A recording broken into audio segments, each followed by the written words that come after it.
रत्नभंडार चाबी प्रहलिका जो मैंने करथिले से सबुर खुलासा हेबो। रत्नभंडार न खोलिबा पई होइथिबा षडयंत्र पछर स्पष्टता आसीबो।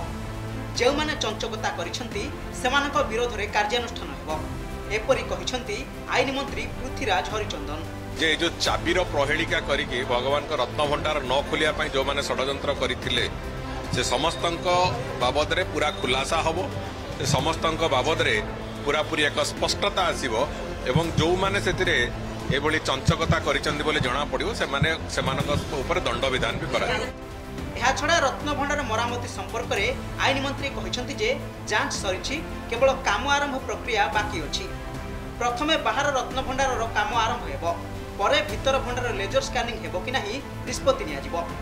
ସେହିପରି ଏସ୍ଓପିରେ କିଛି ସଂଶୋଧନ ପାଇଁ ସରକାର ନିଷ୍ପତ୍ତି ନେଇଥିବା ସେ କହିଛନ୍ତି।